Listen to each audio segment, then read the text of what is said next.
Hello, ladies and gents. It's T90. Hope you're doing well. If you're watching this, you probably already know Hidden Cup ended recently. Hidden Cup 5 was an amazing event. There's so many things I want to talk about, and I'm going to try and keep this as condensed as possible. So I just want to say thank you very much for the support and interest of Hidden Cup and everything that transpired.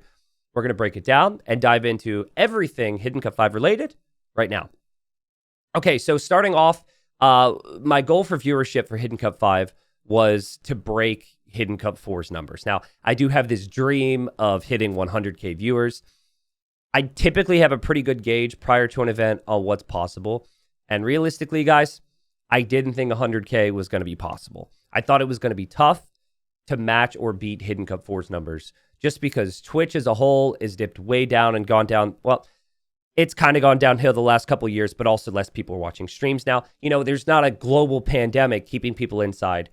Gaming numbers, esports numbers as a whole are just way lower than they were 3 years ago.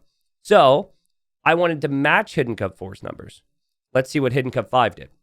So peak viewers for Hidden Cup 5 was 73,000 viewers. Now this is collectively on all channels. This is not just my channel. My channel was 58,000 collectively, give or take 1,000 or two. It was very close to the 60K mark peak on just my channels, which is insane. The average viewership was around 32K. And these numbers are very close to what Hidden Cup 4 had. Hidden Cup 4 had 76,000 across all channels, so it was 3,000 higher than what we reached during Hidden Cup 5. And then my channel was 65,000 peak for Hidden Cup 4, which I just said was 58K for Hidden Cup 5. So very close there. Average viewership did go down a little bit for Hidden Cup 4, but Hidden Cup 4 was more condensed, and we had much longer days. And when it comes to viewership, I feel as though it was very realistic. It was very possible to surpass, almost likely to surpass Hidden Cup 4's numbers if we had more competitive sets, which we'll talk about. Hidden Cup 5 was just not the most competitive tournament in terms of the overall sets.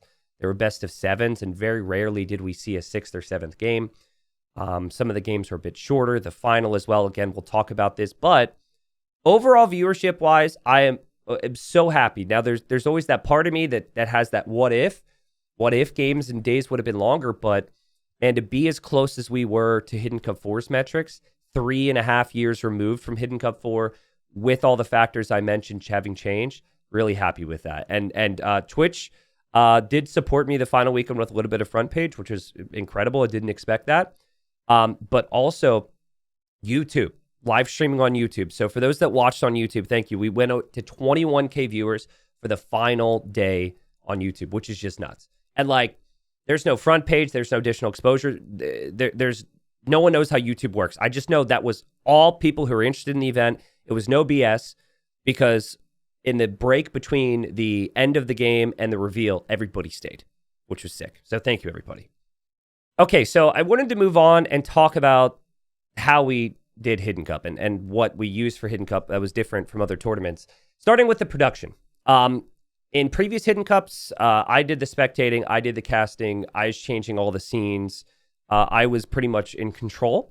And obviously I still did have like overlays and imagery made, but I wanted to expand on that. I wanted to have more details and just improve the production, as well as improve my ability to bring a show, which ultimately leads to using a production team. Now, I worked with a production team that did all of the online Red Bulls. So Red Bull 1 through 3 has worked on the previous 2 NACs.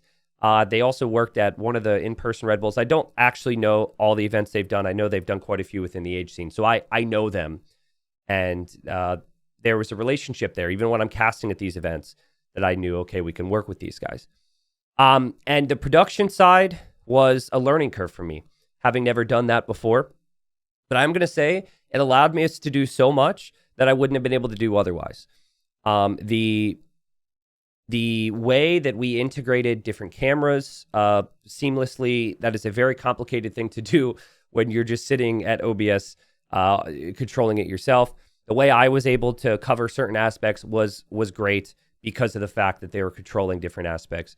Some of the overlays, some of the stats, some of the memes, some of the tweets, all those integrations that really added a feel to Hidden Cup was because of production, and they knocked it out of the park. Now, what I will say is I was disappointed in the audio issues we had. They had never experienced it before. They got it to be a bit better near the end, but it fell into the category of unacceptable for me to have occasional audio pops and issues that we had all week. And I'm still really disappointed by that. Now, they are too. They never had those issues before, and they worked to rectify them. But for those that noticed that, sorry about that. It was just something that unfortunately was out of my hands, and it happened. The other downside of using production was I couldn't record in 4K for YouTube later on, which at this point I think a lot of people have become quite used to.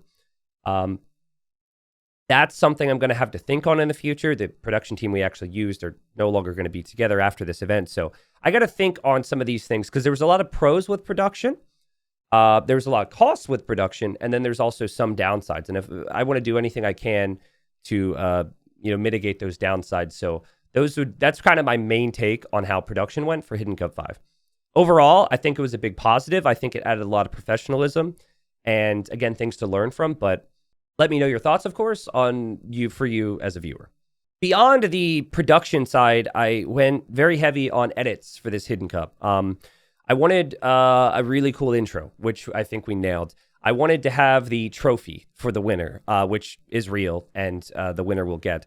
I wanted to have hero videos to discuss the heroes because I felt like, we have all this history. So many of us have come back to the game because we appreciated history, and we never really touch on it. Or, myself, I'm not exactly informed enough to tell you the history of some of these characters.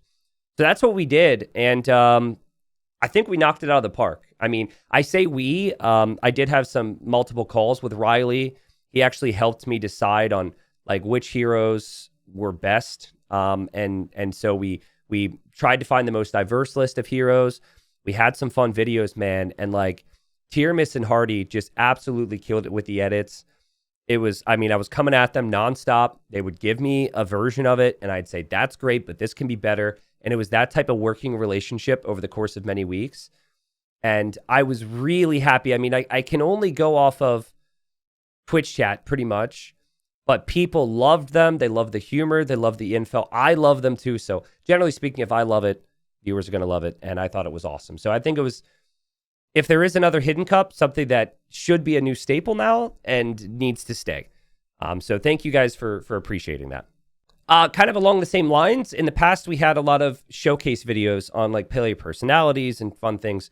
We had 3 or 4 of them this year.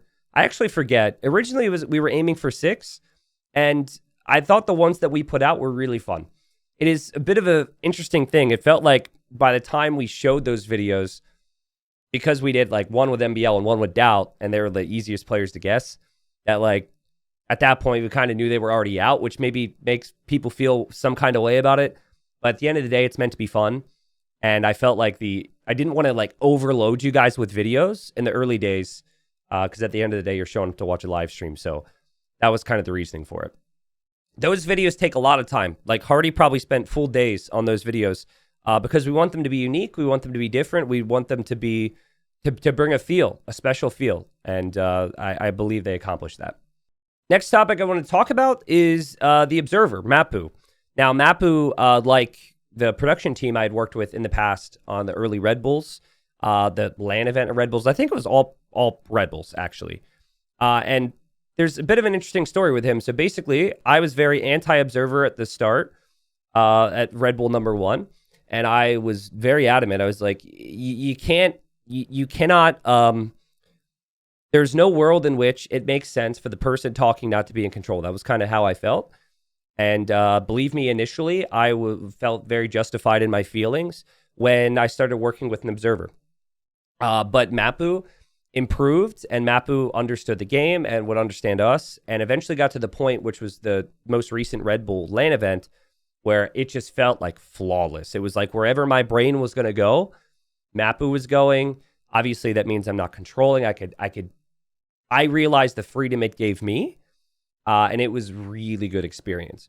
So I had a decision to make on which Observer to use. We have Mapu, who I had that feeling, that light bulb go off, or another one who does a lot of events recently is Vodka. Now, Vodka actually plays Age of Empires at a high level, so there is that experience level there. but I had covered games with Vodka being the observer. I'd covered games with Mapu being the observer. And while they were at different points, I kind of felt like Vodka, they're both very high. Vodka's here, and I felt like Mapu was slightly above it, just slightly. And so that's why I went with Mapu. And honestly, I said Mapu was a step above. I felt like for the first couple days, he was a step below what I experienced at NAC two months ago with Vodka. Listen, at the end of the day, these guys, they do different games. And I think for Mapu, it took some time to really get a groove. We also had technical difficulties with production where he'd struggle to hear us at the time he needed. So there were some hurdles to jump through. But I felt like the fourth or fifth day is when the observing was kind of what I was hoping for and expecting. So my overall take is, and something I need to learn from because I want the main event to be better. I want the main event to be 110% the whole way through. Maybe we got to do like some of the qualifiers with the observers, get a feel for it there, then come main event, we're kind of synced up. Because he was very receptive to learning. He would, like, if I was harsh or critical with any feedback, he's like, oh, got it, understand. There was no issues there. But, you know, speaking honestly about it, I would have liked it to be better the first 4 or so days specifically. Moving on then towards the casters. We had a big mix of casters join me for this Hidden Cup. We have people like Dave, for example, who've covered a lot of games with me before. But we also integrated Ornlu more than I ever have. Margugu, Mem joined, Slam was in again. And then we even had Day 9, who's very popular outside of Age of Empires, join for the casting. And overall, the goal was to have a lot of different styles, but honestly, styles that I felt I gelled with, right? And so that's what we went for. On some levels, there was some risk involved, right? Day 9, maybe a little bit more risky because of his lack of Age of Empires 2 experience. I think he killed it. Maybe someone like Margugu hadn't really casted as much, felt like a bit of a risk to me, as well as his very strong French accent. I think he killed it as well. We had some bumps in the road on some of the casts, whether it be technical difficulties or just gelling. But overall, I felt the community was very understanding of that. And each series with different caster, I felt I adapted fairly well and put on a good show with a wide variety of casters. So overall, very happy with the way the casting was. I do think there were some things we'll get into where we as casters had to maybe step our game up if the series wasn't necessarily close. And I think every caster did an amazing job. Okay, so overall, how do I feel about Hidden Cup 5 from a production standpoint? Overall, very happy. I think there's a lot of things that we had never done before that raised the level that we already touched on. I can't help but feel like there were things I would have loved to not happen, right? The audio issues was something that bothers me to no end. We had technical difficulties casting with Memb at one point. Maybe we should have done a little bit more testing with production ahead of time with some of these things. We already did do testing. You know, there's those aspects that really stick with me. That's just how my mind works. On you have all these good things, but there's the 1 or 2 things that could have been improved. That's where I sit. But you sit back and, you forget about the technical difficulties, especially because a lot of you guys don't even see some of the technical difficulties. It's all behind the scenes. And I think we killed it. I think overall, the amount of scenes we were able to have, the amount of data we were able to bring, the interesting videos that talked about player identities, it really added an exciting feel to Hidden Cup. And this is before we're even getting into like hiddencup.com and some of the data that we had there and some of the guessing competitions and just fun things for people to be involved. I'm very happy with the overall product of the show and the stream and everything that entailed for Hidden Cup 5. And apparently viewers were as well, because I did 50-50 splits with donations towards the prize pool this Hidden Cup. I feel like an important thing is sustainability in this whole thing. And quite frankly, I've been doing things unsustainably in the past. Usually it's not covering costs, going crazy with budget, setting a budget, blowing past it, and then hoping you get the revenue back. And while that's all well and good, and that could be exciting, and that's kind of part of my whole mindset. If the goal is longevity with tournaments, I think that we should be a little bit more reasonable and try and make these events cover costs and be able to do things within the means of the event, right? So I thought 50-50 split between donations and prize pool was very reasonable. It gives the potential for a higher prize pool.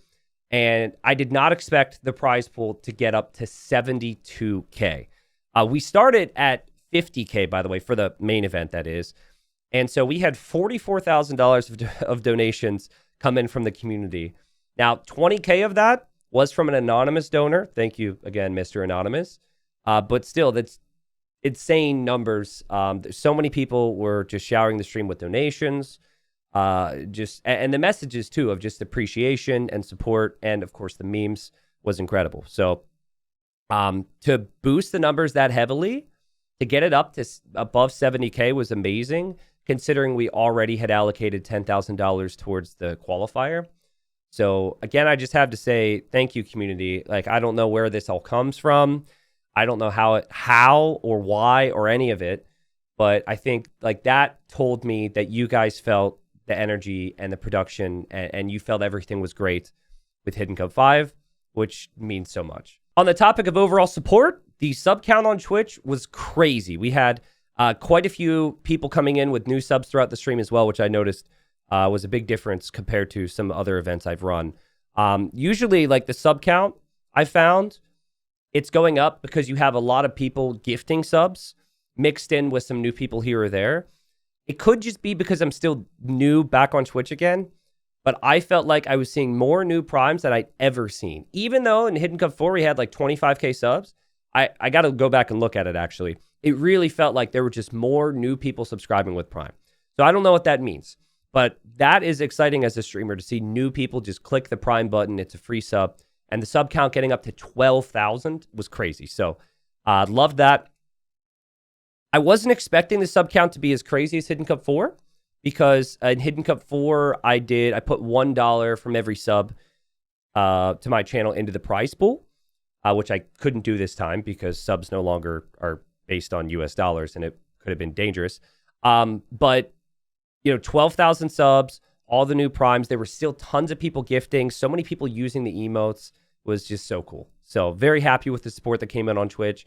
And also, there were a handful of people who subscribed as well on YouTube, which I enabled. And again, just all these people finding ways to support the stream was just mind-blowing.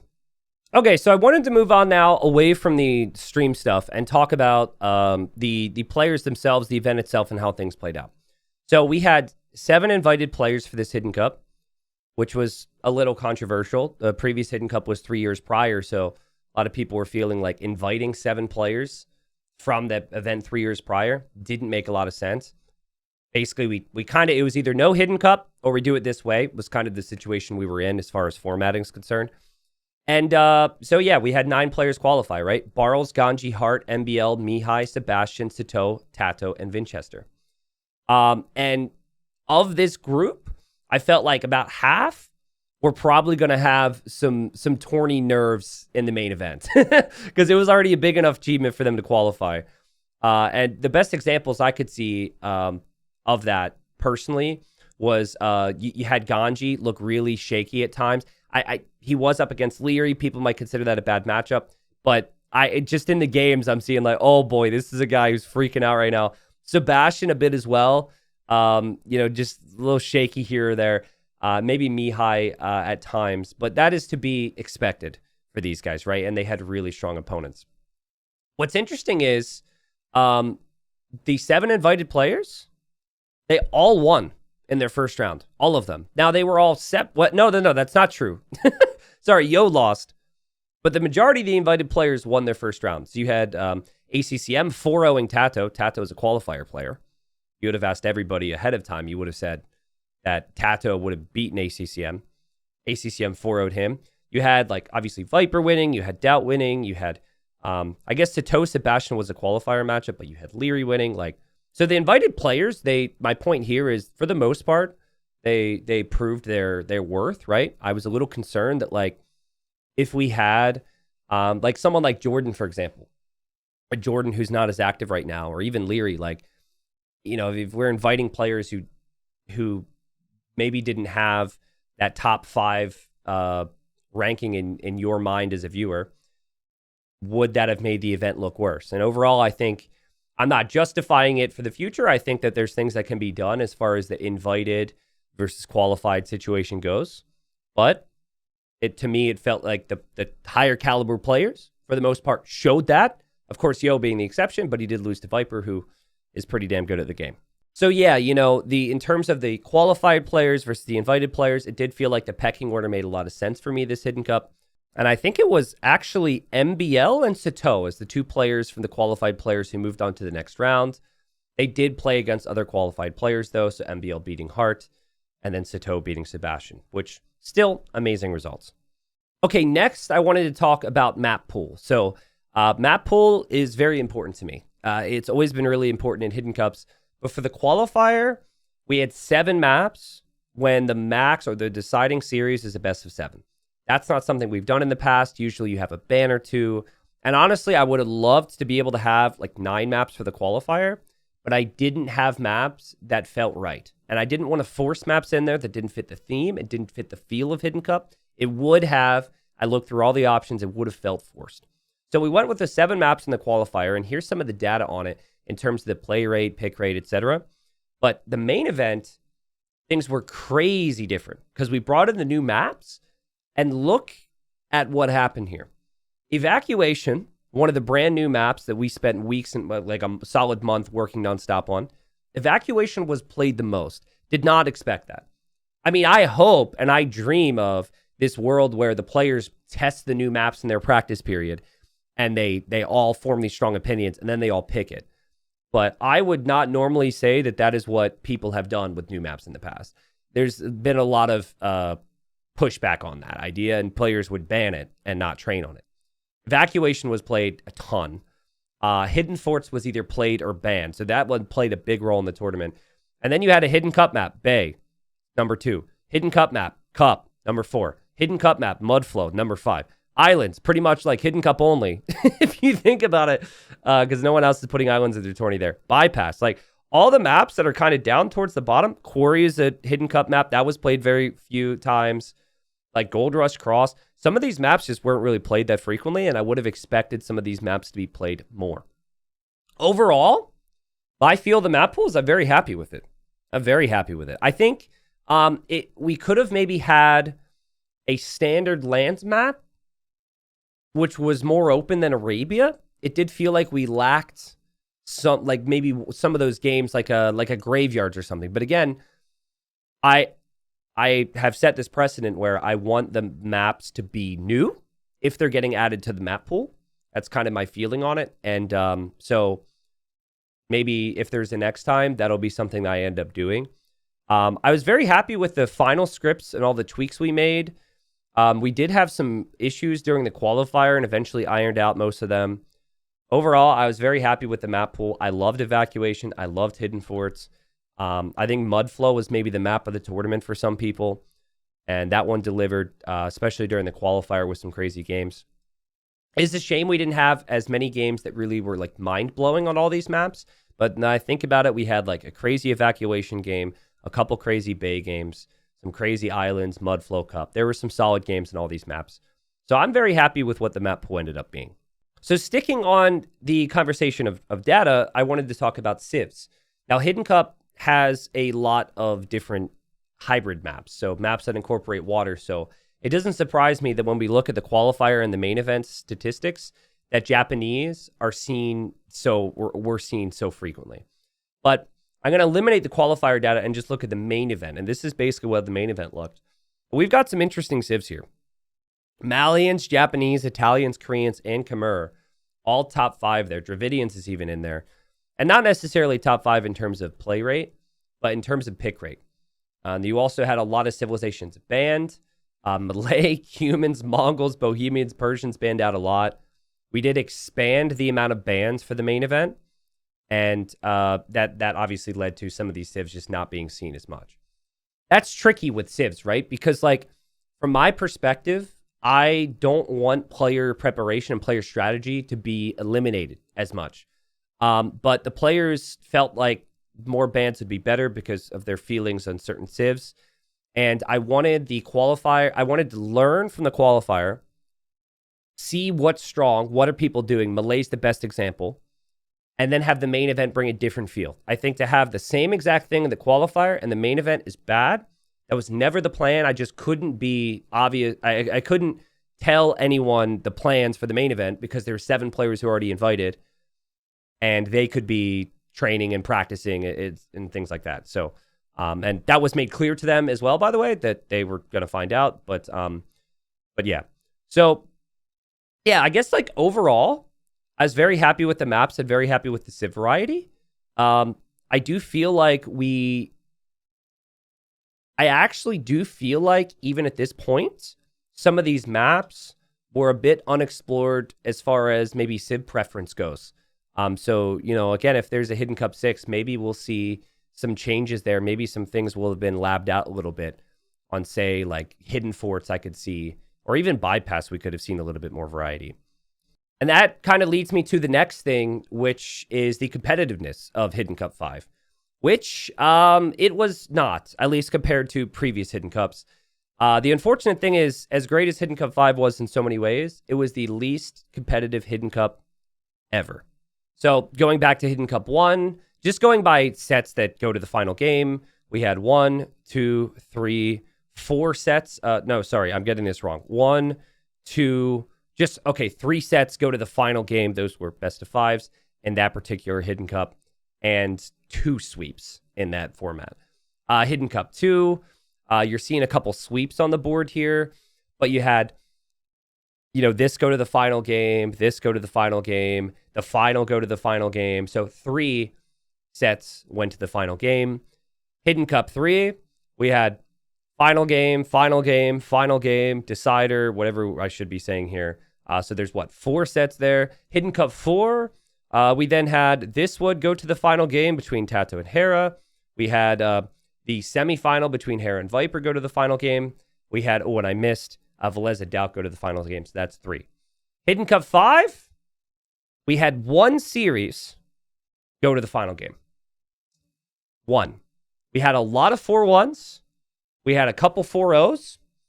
It just wasn't very competitive. And I'll be honest, like, some of this is a bit tricky. Like, the Tato ACCM series is one where I think if Tato wins the 2-hour slog, that whole series might be a banger. It goes to 6 or 7 games. It felt like some games just break you. And we had that at times. I could see in like Mihai Jordan. Mihai was so close to winning some games against Jordan. And then when the wins start to stack up against you, I think as a player, it can affect you. But yeah, I mean, the qualifier had upsets, which was exciting during the quali, but the main event just wasn't very competitive. You know, even if the scoreline's not necessarily going to be a 4-3 or a 4-2, what you want is you don't want that feeling of inevitability where one player is like clearly better or clearly in better shape. I did have that feeling a lot, personally. Now, the mystery of Hidden Cup made it interesting because then it's like, ooh, okay, who is this guy then, right? Which is much better than a standard tournament, I suppose. But yeah, I mean, this is one of the things that you just can't control in an event. The goal, of course, is to have things be as competitive as possible. Thought the settings gave an opportunity for them to be as competitive as possible. But the winners, when they won their sets, usually more often than not, were a bit dominant. And that goes the whole way around. So not much more I could say about that. I don't think there's anything more we could tweak. I think it's maybe the pecking order of players right now across our scene. And it could have been a combination of that with certain players having a slightly better day, which is what a lot of people say about competitive AoE2 right now, with the competition being what it is. So that was disappointing. And I think it affected viewership. If you go back to viewership here for a second, again, 74,000 peak viewers. This was on the final day. What happens if the final doesn't have game 1, Leary resigning 18 minutes, right? Like, they were very quick games. There was not a lot of fight at times from Leary on the day. Maybe he just felt like he didn't have it. What happens if that's an extra hour for that final?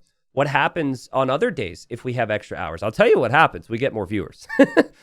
I think if some of these results here, if like this 4-1 becomes a 4-2, if this 4-0 becomes a 4-1 or a 4-2, if this 4-2 is a 4-3, If Viper getting 4-1 is a 4-2 or 4-3, like you go down the list, you start to add in some games there. You're online longer.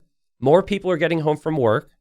They're going to turn on the stream. Less people are leaving because the games are going. And I think Hidden Cup 5 would have been the biggest Age of Empires 2 event ever in terms of overall viewership if we were a bit more fortunate with the games. I don't think that's a bold statement because I think like Hidden Cup 5 is going to come in at like number 3 in viewership, and it's like 4,000 or 3,000 behind the others, which is Hidden Cup 4, and then I think Red Bull got like 50 viewers more. So that's my take on it. It's just the reality. I'm disappointed things weren't more competitive because so much time was put into making sure the settings were great to be competitive, but that's how the cookie crumbles. Okay, so I wanted to move on to some things that weren't discussed during the main event of Hidden Cup, or in some cases weren't known. So prior to Hidden Cup 5, I had a call with all the invited players, and the premise of the call, which I've done in the past, is like, hey, what can I do to make the event better for you? Now, that's because there's a lot of things that go into Hidden Cup, and I don't want to just be like, hey, I'm getting the money, I'm getting the prize pool, shut up if you don't like it. Like I don't want to come off like that. And of course, I can't promise to do everything that players request, but I do my best. And so there were some things brought up, but the main one that was brought up, and it was serious enough and made sense enough for me where I had to really think on it, was players felt like they needed to know who their players, who they're going to play. So they wanted to know, they wanted the random bracket, whatever, they were fine with that.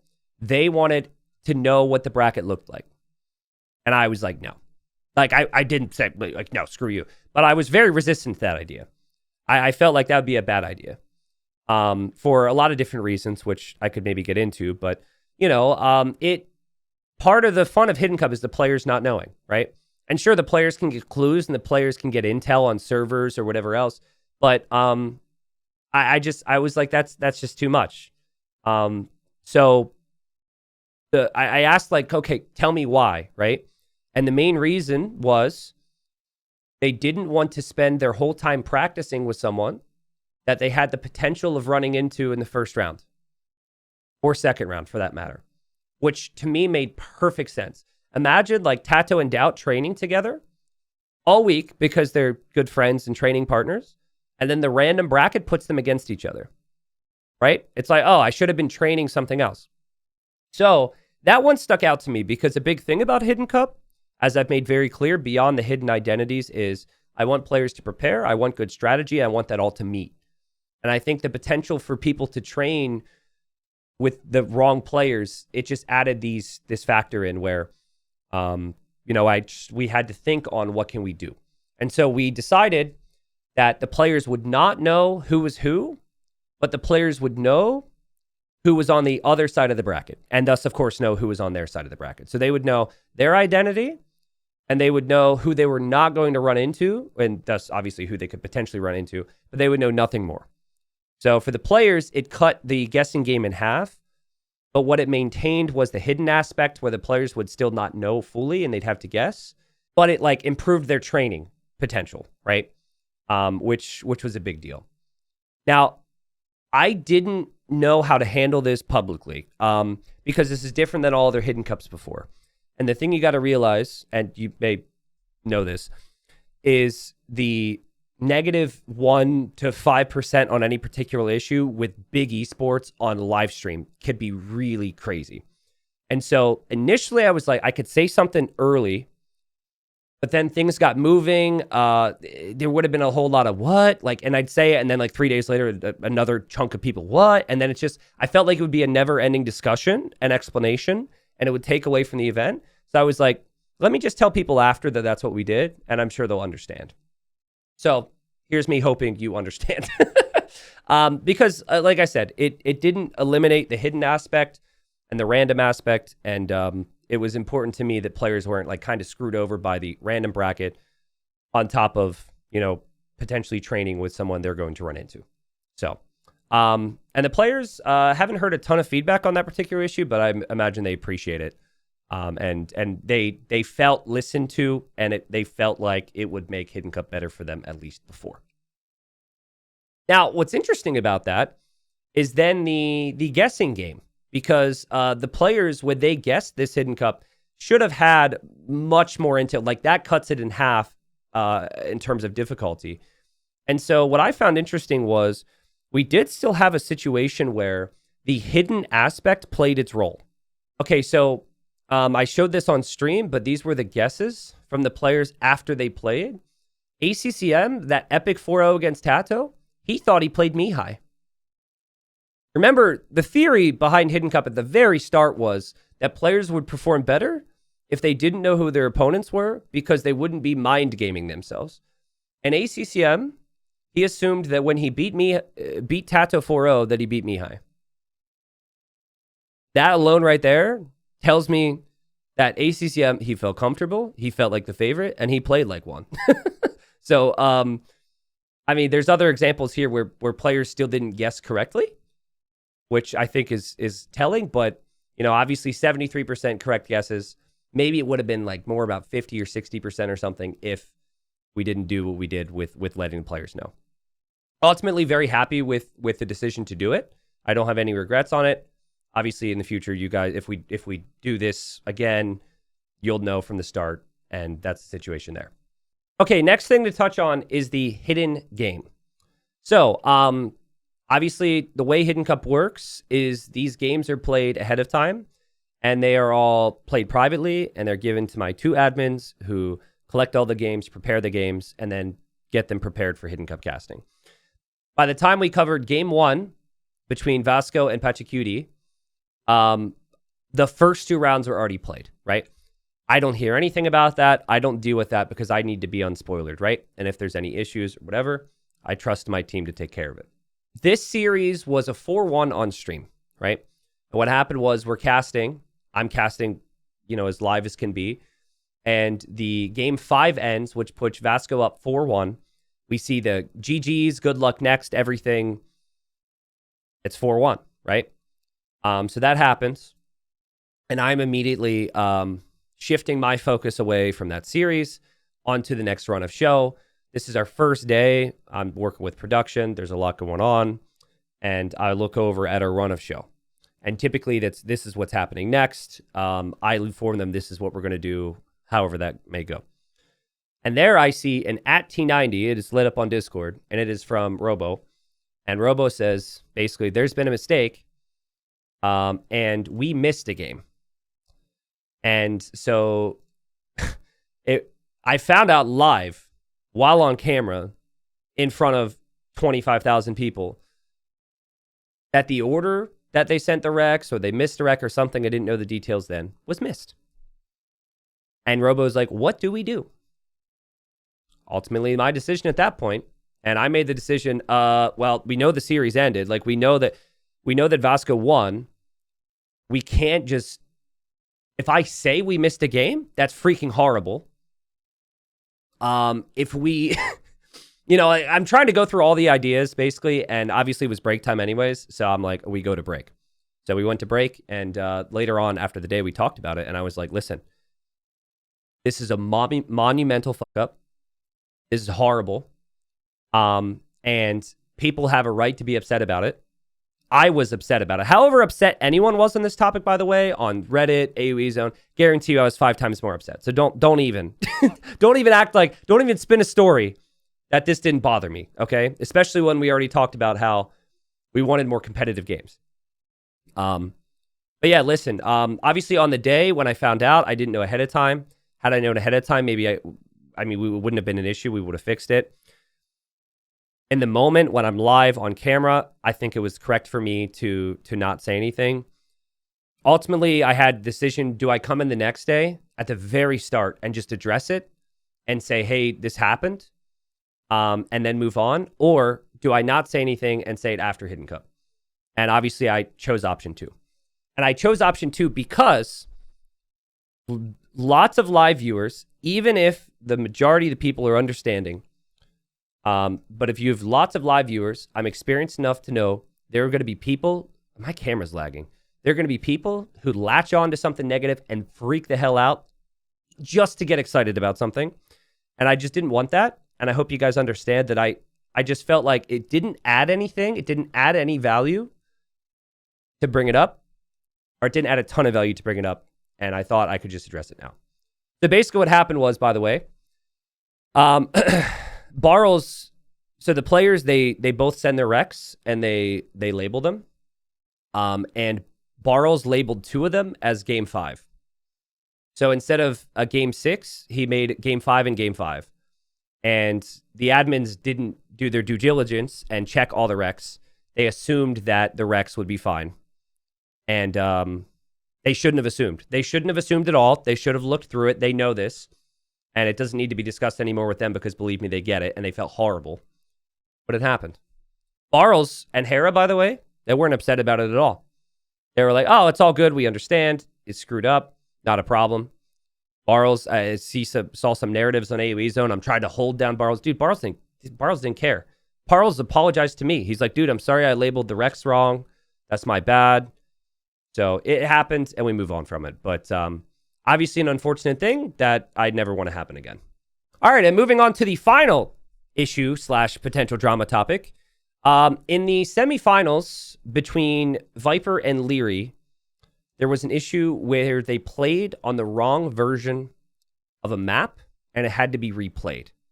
Now, of course, I don't know about any of these details. I don't hear any of these details. If I hear these details, then I have intel. So that's why we have the admin team on it. And basically, Viper and Leary, and what I believe was it would have been game 3. So scores 1-1 at that point. They go in to islands, and they play on Hidden Cup 4 islands. Now, for all you island enjoyers, you will know Hidden Cup 5 islands had a lot of changes. We lessened the amount of wood. We balanced the amount of wood on the neutral islands and the main islands. We added relics. The way the map plays is different from Hidden Cup 4 islands, the balance-wise. There's more critical timings on Hidden Cup 5 islands. There's more critical things to explore and collect, like the relics. And when I say timings, there's just less wood. So it's like you're going to run out of resources faster. You can't just camp like the old islands.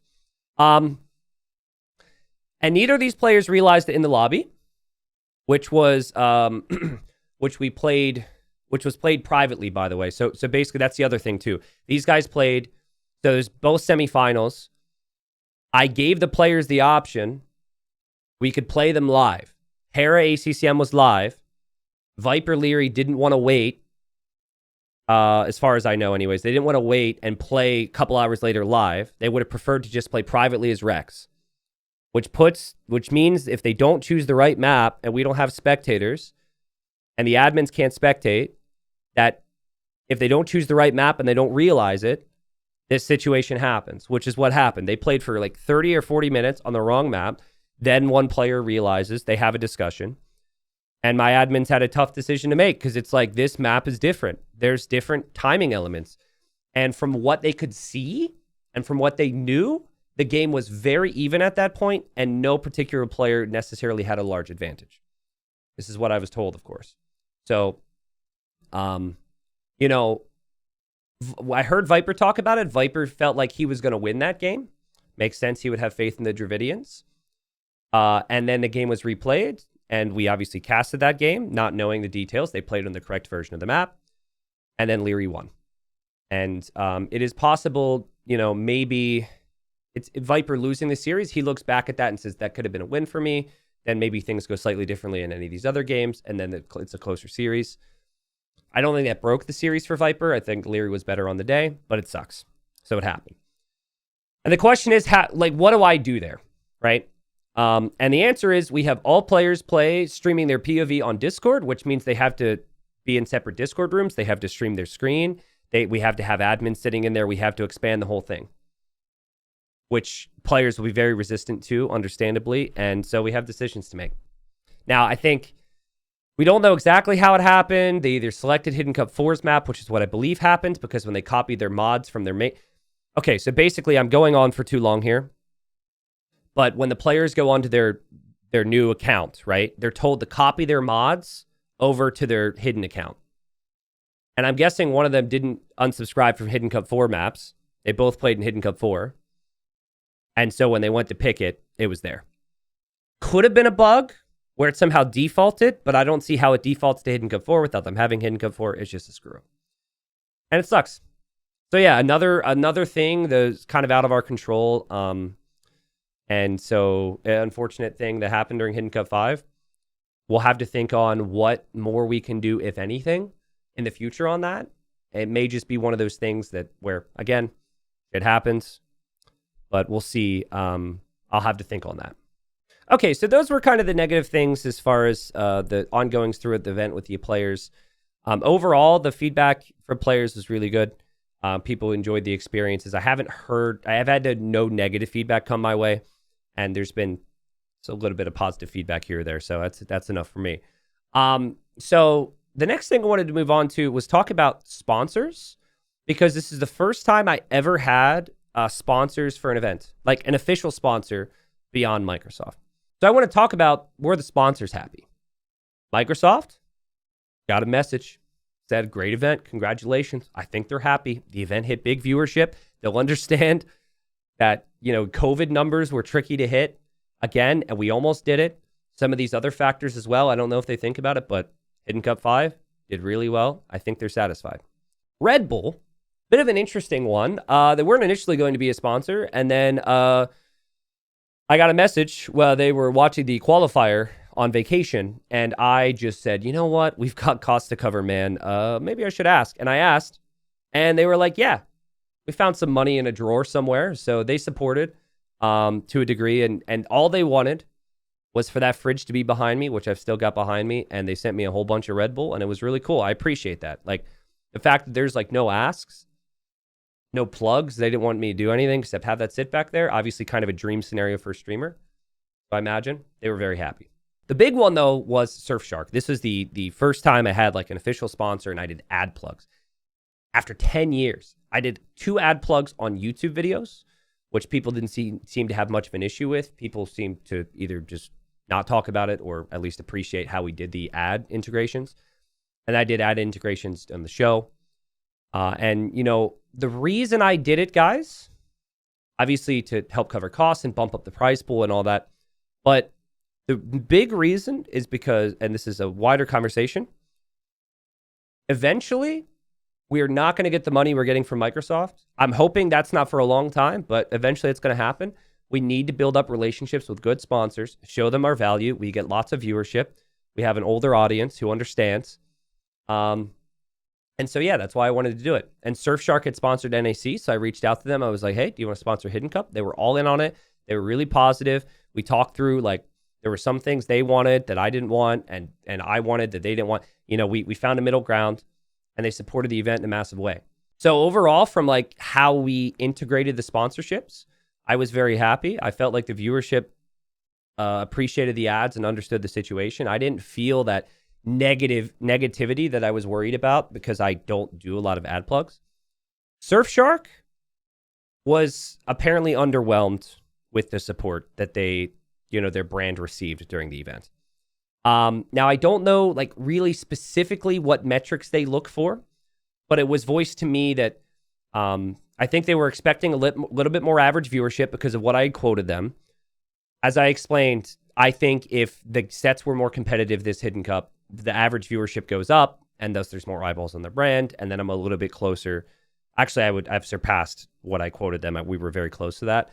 So that's maybe one aspect. But I think the other thing was maybe they didn't have enough sales, or maybe they didn't have enough clicks. And I say that because midway through the event, they emailed me, and they were like, hey, hope the event's going well, blah, blah, blah. Seems like you're doing good. Just letting you know. This is kind of where we're at on sales and clicks, and this is below expected. Can you do X, Y, or Z too?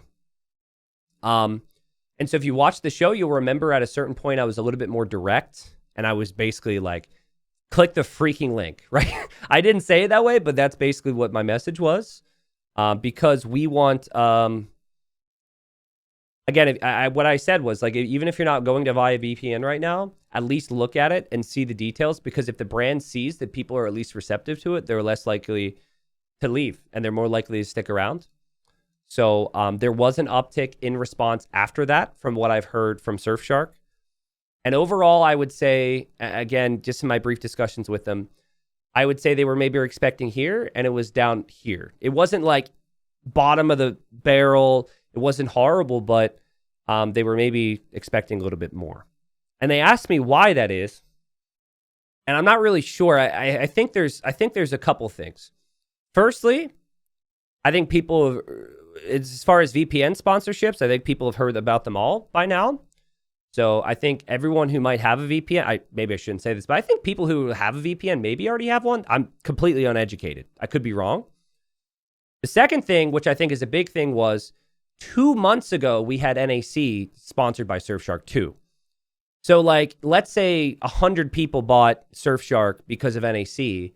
Those 100 people are watching Hidden Cup, but they already have Surfshark.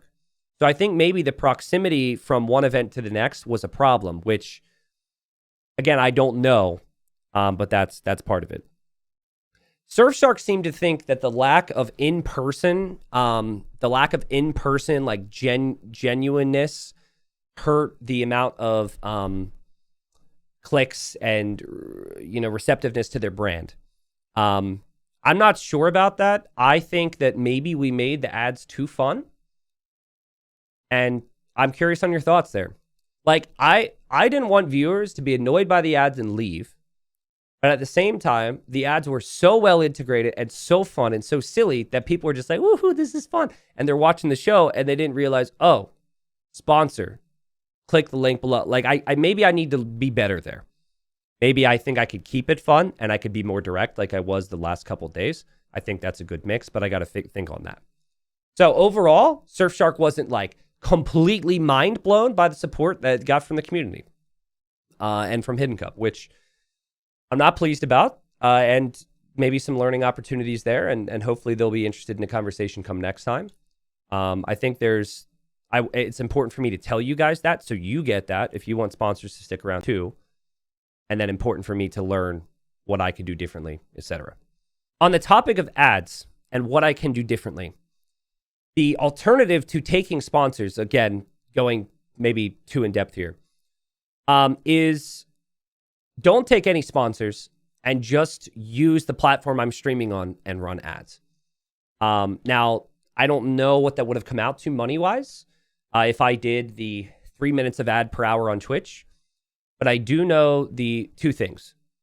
One, if I did the 3 minutes of hours on Twitch, which gives you 50-50 ad split, by the way, with whatever ads they run. Subscribers, of course, don't get the ads. I personally feel like as someone who watches a lot of Twitch, it's a very reasonable situation. It's free content, right? But it would have tanked viewership big time. People don't like ads, and understandable. They don't like it on live stream, right? It's not like you could pause. No, you're missing live content. Not everyone who shows up to watch Hidden Cup can't subscribe, wants to subscribe, or is even really has been watching long enough to justify it, right? You might be brand new. You're not going to watch this guy if he's still running the ads. So I cut all the ads as much as I could. There's still like some ads here or there that run. And then any ads that would play on Twitch, I think it's like 80% go to Twitch and 20% go to the creator. So they make it so it's like, okay, if you're not running a minimum amount of ads, it's good enough. We get all the money basically. And I got an interesting stat on that for you, which again is probably part of a wider discussion. I made as much money from Twitch ads on the final day of Hidden Cup, okay, as I did on a day where I had 4,000 viewers and streamed for 6 hours, but ran the 3 minutes of ads back in January. Final day of Hidden Cup on Twitch, 37, 38, 39,000 views, live for 6.5 hours. But we did the minimum ad option. Had no ad complaints. Probably got more viewers because of it. I made as much money with 38,000 viewers as I did with 4K running 3 minutes of ads. So I say the alternative, right, is like the alternative is brands aren't happy is there is a way where I could use the stream to monetize on the platform and maybe do like a 50% split from that towards the prize pool or something. It's just something to think about. But it's pretty crazy, the situation. I think I veered off course a little bit. We're going to try and do better for sponsors in the future. We're going to learn. Hopefully Surfshark sticks around and more brands come in. Got it. Okay, so something I had never done before as well that we did this Hidden Cup was live viewing parties. And the live viewing parties, it was such a stressful thing to get set up. We had some issues here or there making things happen. But man, it's one of the most satisfying things that we did with this event. The UK tickets sold out in 2 days. Like, I was worried we couldn't sell 250 tickets. Next time, I'm thinking maybe we could go to 500 because 250 tickets sold in 2 days. The energy was awesome in there. It looked like everyone was having so much fun. Keep in mind, I wasn't going there. We didn't have any players going there. Like, usually some of these events, the draw is community members that are important go there. Didn't happen. They went there anyways. That was sick. Thank you guys so much. Thank you to everyone who helped set it up. The USA meetup was incredibly expensive comparatively, and the US is huge. So it was very difficult to make that event happen and very risky.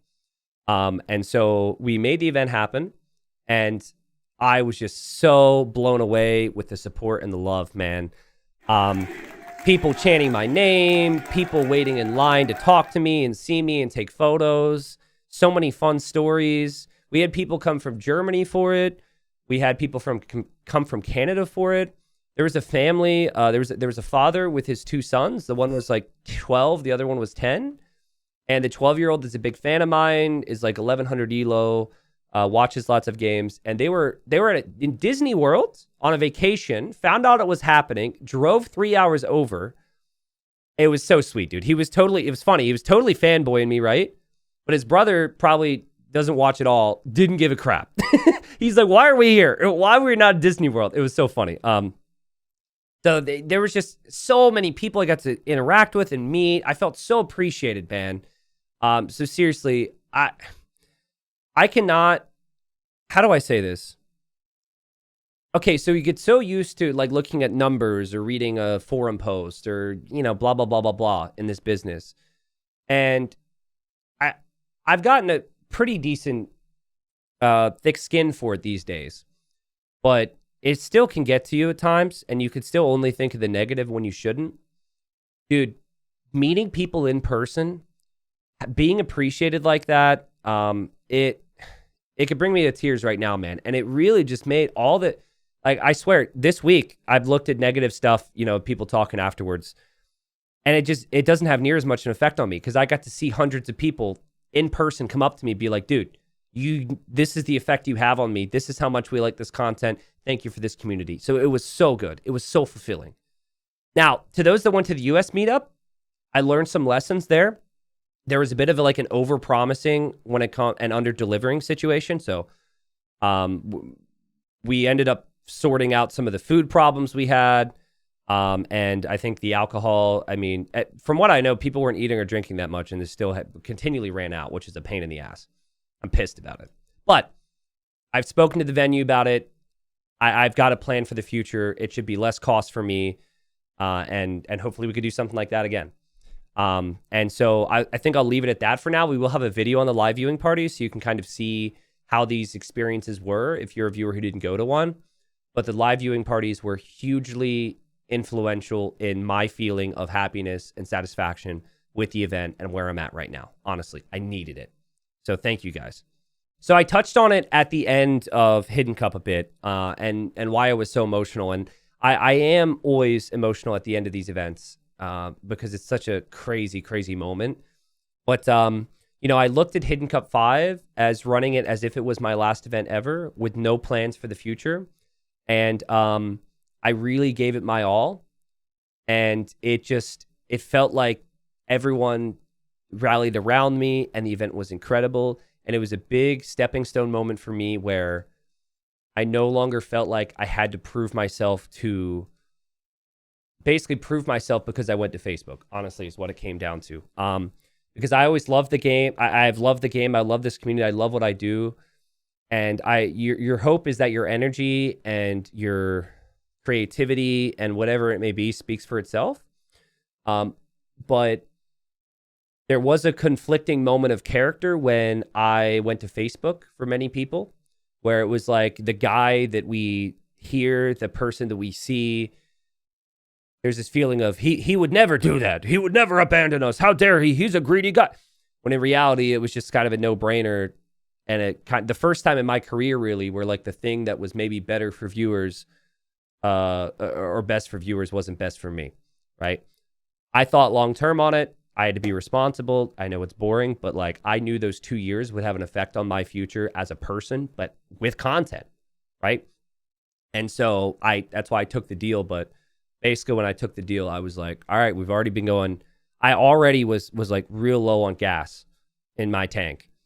And I was like, yeah, suck it up, dude. Good. Because, you know, for the next 3 years, you got to go crazy now because you have to show people improvements in every single way that you can due to this. I felt like I needed to almost earn it, even though I could have just chilled and, you know, not. So I looked at Hidden Cup 5 as kind of the turning of a page for me, and basically the close of 3 years of an S-tier event every 6 months. Some of these S-tier events would run many months. We're prepping them many months and before. S-tier event every 6 months was a lot. Wouldn't take it back at all. Wouldn't take it back at all. I'm so proud of myself that I did it. I'm proud of what we accomplished with Titans League and Hidden Cup 5. I think we made great strides with those events and for the community, and so many fun memories for those of you watching at home and who love and appreciate this game. So wouldn't change it at all. But that does lead me to the next topic, which is there going to be a Hidden Cup 6? Because people have already been asking, which is pretty funny because we're just 2 weeks removed from Hidden Cup 5. Okay, so I don't want to promise a Hidden Cup 6, right? I'm just not in a situation now where I'm currently thinking about the next event right now, right? I need some time to think about it. I need some time to see how certain factors line up. And I wanted to explain the situation. So it's actually not necessarily a burnout thing. Like, yeah, I think doing an S-tier event every 6 months and something like Titans League, which is a 3-month commitment, that's a lot. But I do enjoy those aspects. I think the effort and the energy and whatever goes into it, the financial sink at times, that's all part of it. And I love to do it and don't mind doing it if all the factors that I look for are there. And so to explain that, you got like competitiveness, you got viewership, you have like filling a need, right? Like Titans League was filling a need, right? In the competitive scene. Inspiring the next generation, keeping the biggest players active and happy, being appreciated, not feeling like I'm taken for granted, maybe certain map types. You know, I think all of that, and then it's like, did I make money on it? Okay, I did. Okay, cool. That's kind of how the motives are. And I mentioned that because I saw people like, oh, T90 got so many donations, like that's so much money. He's gonna do Hidden Cup 6 for sure with this, right? But I don't look at, like, yes, there's money involved in it. Yes, there's viewership involved. Yes, it is my job. Yes, I like viewers. But I want every factor to be firing on all cylinders. And I, in Titans League 2 and 3 and Hidden Cup, had some aspects where I felt taken for granted. And I was very close to just calling up Nilly being like, what island are you on? Can I just come chill and drink margaritas? Like, and it feels stupid because there's so many positive things that come with these events. And there's so much good, but like when I feel a bit taken for granted, or I feel like a plan that I've set in place isn't working, and it makes me think, well, maybe I should just chill. Actually, maybe I should not do all this, and maybe I should focus on community games more and lower the legends and do Regicide Rumble again and do this. I've got like 10 ideas all the time, but things I can't do because I don't have time. So I have to, it's a very complex topic. We won't get into specifics, but I've just got to do some thinking, really. You know, think on, are these settings an inconvenience? Am I not communicating properly? Is it because we've had so many events for so long now, such a big streak since 2019 where Certain things have changed. What is it? And a lot of that is me thinking about things and taking time to chew on it. Maybe I need to have some conversations, but I bring this up to you because I want a T90 event to feel a certain way. It feels a certain way when all those boxes are checked. Does that make sense? So I'm going to make sure if I can check those boxes, if I can ensure that I'm going in and there's this feeling of community behind it. Like, we're doing this for the next gen. We're doing this for the current gen. We're doing this for the retired gen. We're doing this for the viewers. We're doing this for me, my family. There's this feel and it all locks in. I'm in, baby. But I just don't know if I don't know where it's at right now. I just don't want to come at you guys and be like, yeah, Hidden Cup 6 next year. I just don't want to do that. But what this means, if there's ever an announcement of something big, that means it's going to be locked in. All right. So I know that's a little vague. And I know that might not answer too much for you, but that's kind of where I stand on it. And yeah, we'll see how things play out. I'm not going anywhere. I'm not going to stop covering events. I'm not going to stop organizing events. But events like Titans League and Hidden Cup, Titans League specifically, is such a big commitment compared to even something like Hidden Cup.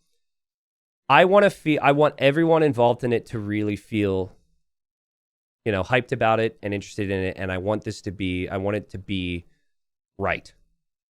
So that's my take on Hidden Cup 6. This does not mean I don't appreciate you if you donated. I hope no one donated and said, we're doing this because we want to encourage him to do a Hidden Cup 6. I would say, honestly, it's likely to happen. I'm not retiring from Age of Empires. I'm not going anywhere. I think we all know that maybe after a month or two, I'll be hungry again for certain things. But right now, no promises, no plans. I'm gonna think on things and see where things go. And that kind of leads me to plans for the future, which is to close out this video, which I ambitiously thought I could keep under 45 minutes. It's now been an hour and 15, at least, recording here. Plans for the future, man. I want to have fun. And, my variety of content, I'd like to return a little bit more. Lowy the Legends, community games. I love that, man. I love that. Like, I am very fortunate in that I can enjoy this game in a bunch of different ways. I love it. And so for the last 4 or 5 months, we haven't had those things as frequently. I think Lowy the Legends is going to go down. It's going to still be a little less frequent, honestly. Community games will return. And I want to cast in-depth Age of Empires. I want to train. I want to do research. I want to bring quality, insightful commentary on events that I'm not covering from time to time, right? Not covering, hosting, right? And I think there's always going to be plenty of events. There's like multiple events every single month at this point. And so I'm going to bring good commentary, I hope. Bring commentary that does the games justice and have fun with whatever event's happening. There's rumors that Red Bull is going to be coming back to Age of Empires 2. There could be a big event in 2024. You better believe that I'm going to make sure that my commentary there is the best I've ever done. And I want to bring good recorded game content to YouTube, meaning finding good individual games that weren't from a stream, that weren't, just something to do live. That way you can look at my YouTube videos and be like, oh, this is something special, which I like to have. So basically, I'm just going to keep making content. I don't have an event right around the corner or anything. Of course, for me, that might mean maybe not in 6 months, but we'll have something like 7 or 8. I do have some smaller things in the works, some smaller events, some smaller fun stuff. It's been a long time since I've done a couple things. I've got some promises to make up, but that's basically it. And I think like the final thing as far as what's next for me, I am going to try and find a little bit more balance in my life because I'm very worried that I'm not worried I will burn out in terms of my love and dedication for the game, but I am worried that my love and dedication for the game will lead me to a point where I'm too neglectful of my health and my relationships in life to the point where I then have to quit the game to take care of life. Does that make sense? So it is not burning out from the game. It is not burning out from what I love. Oh, sorry, just hit a plate. But there is a very strong risk, and I recognize this, thankfully. So There's a very strong risk that I would not do this for as long as I'd like to do this if I don't find more of a balance. So that means if you're subscribing and supporting in some way, don't see my lack of being online at times. Please don't see that as like not loving the game and loving the community. It's just, I need to learn to take a little bit better care of myself. I need to make some memories where I'm off the screens. So that's going to be tough. It's like all these ideas, all these things I want to do, a little bit more time away at the same time. So we're all growing in life. I don't know where you guys are at, but I try and be as vocal on my situation with you guys as possible. That's the situation. And anyways, I'm done talking now. It's been a long time. Once again, I want to say thank you so much for the support with Hidden Cup and everything, man. It is not lost on me how crazy this situation is, how crazy this event is. It is very easy to take it for granted, the situation we have here, and not remember where we came from. I remember where we came from. I remember where this community was. I remember where this community was projected to be, and it was not here, okay? It was not here. I love what I do. I appreciate you guys, and I'll continue to work hard for you all and make sure the content's great. Thank you, everybody, for the love and support during Hidden Cup, and I'll leave it at that. Thank you. See you next time.